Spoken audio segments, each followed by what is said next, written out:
warahmatullahi wabarakatuh. Kami dari kelas 11 MIPA 2 akan mempresentasikan tentang hormat dan patuh kepada kedua orang tua dan guru. Nama saya Hatfina Azra Sahira. Saya Naila Sabirah. Saya Ana Alfiani. Saya Sylvia Raisya Sucemelia. Yang pertama, hormat dan patuh kepada kedua orang tua.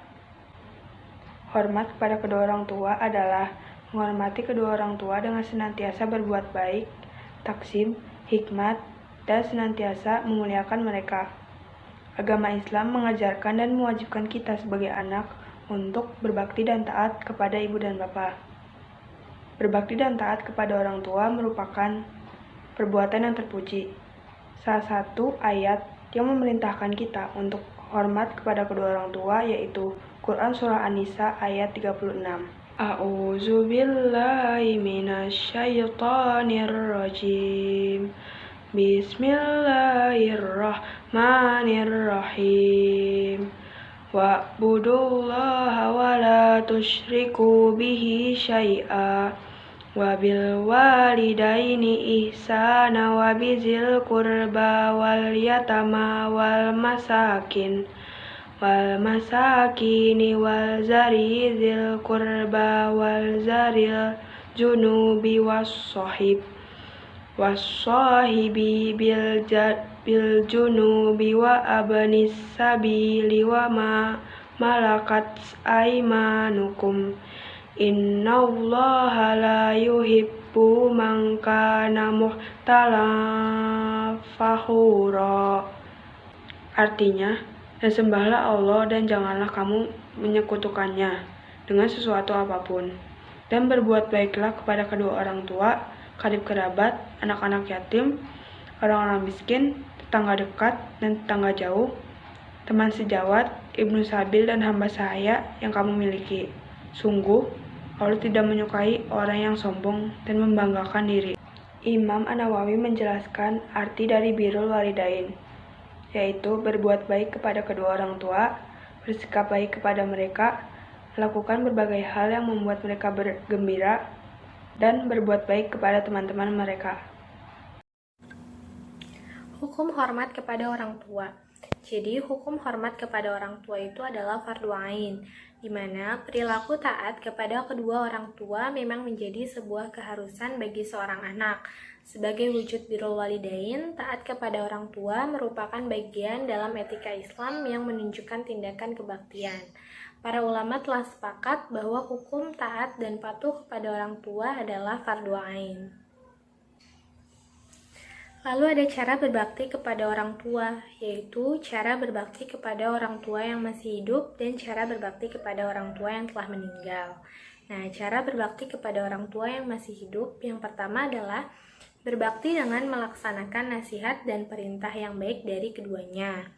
Jadi kita harus melaksanakan perintahnya dan mendengarkan nasihat dari kedua orang tua kita. Yang kedua adalah merawat dengan penuh keikhlasan dan kesabaran apalagi jika keduanya sudah tua dan pikun. Jadi kita harus merawat kedua orang tua kita dengan ikhlas dan sabar.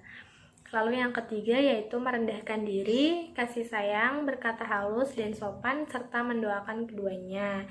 Kita harus selalu merendahkan diri, memberikan kasih sayang yang cukup untuk orang tua kita, berkata halus dan sopan untuk orang tua kita, dan mendoakan kedua orang tua kita. Lalu yang keempat adalah rela berkorban untuk orang tua kita. Yang kelima adalah meminta kerelaan orang tua ketika akan berbuat sesuatu. Yang terakhir adalah berbuat baik kepada orang tua. Kita harus selalu senantiasa berbuat baik kepada orang tua kita. Lalu ada cara berbakti kepada orang tua yang telah meninggal. Yang pertama adalah merawat jenazah dengan cara memandikan, mengafankan, menyolatkan, dan menguburkannya. Walaupun kedua orang tua kita telah meninggal, tapi kita masih bisa berbakti kepada kedua orang tua kita, yaitu dengan cara merawat jenazahnya, yang dengan cara dimandikan, dikafankan, disolatkan, dan dikuburkan dengan baik. Lalu kedua adalah melaksanakan wasiat dan menyelesaikan hak Adam yang ditinggalkannya, utang atau perjanjian dengan orang lain yang masih hidup. yaitu kita melaksanakan wasiat yang telah ditinggalkan oleh kedua orang tua kita.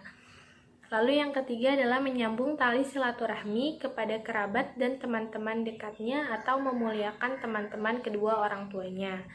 Jadi walaupun orang tua kita telah meninggal, tapi kita harus selalu menyambung tali silaturahmi kita kepada teman-teman kedua orang tua kita atau bahkan memuliakan teman-teman kedua orang tua kita. Lalu yang keempat adalah melanjutkan cita-cita luhur yang dirintisnya atau menepati janji kedua ibu bapak. Dan yang terakhir adalah mendoakan ayah ibu yang telah tiada dan memintakan ampun kepada Allah Subhanahu wa Ta'ala dari segala dosa orang tua kita. Jadi kita harus selalu mendoakan kedua orang tua kita dan memintakan ampun kepada Allah Subhanahu wa Ta'ala atas segala dosa kedua orang tua kita. Perilaku hormat kepada orang tua yang pertama, selalu mengucapkan salam ketika mereka ada dan mencium tangannya. Yang kedua, selalu menghargai usaha apapun yang telah dilakukannya. Yang ketiga, selalu bertutur kata sopan dan halus kepadanya. Yang keempat, patuh terhadap perintahnya dan tidak durhaka. Selanjutnya, hikmah menghormati orang tua yang pertama merupakan suatu amal yang paling utama. Yang kedua, mendapatkan keridhaan dari Allah Subhanahu wa Ta'ala. Yang ketiga, segala urusan akan dipermudah. Yang keempat, dilapangkan rezeki dan akan dimasukkan ke syurga.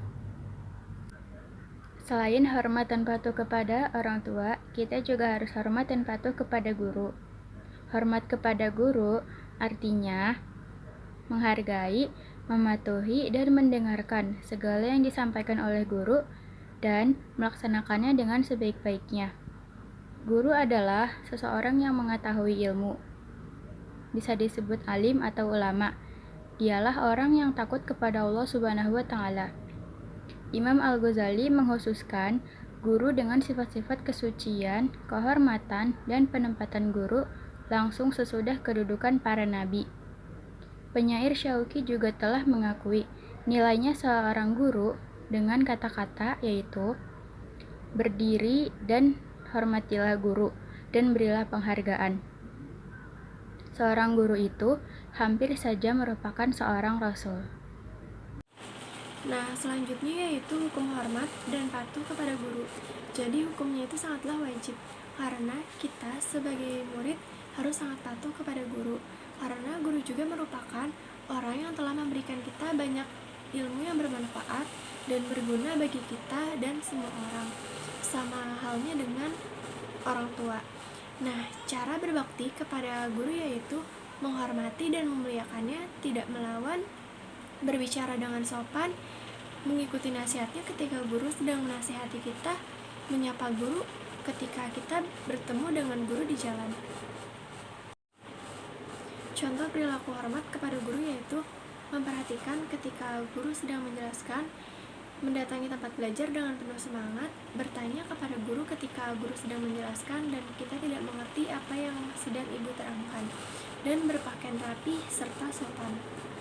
Nah, hikmah atau keuntungan dari hormat kepada guru yaitu ilmu yang kita peroleh menjadi berkah dalam kehidupan kita, dan juga ilmu yang diperoleh dari guru menjadi banyak manfaat bagi semua orang dan akan lebih mudah menerima pelajaran yang setelah disampaikannya, serta dianugerahi nikmat yang lebih dari Allah Subhanahu wa Ta'ala.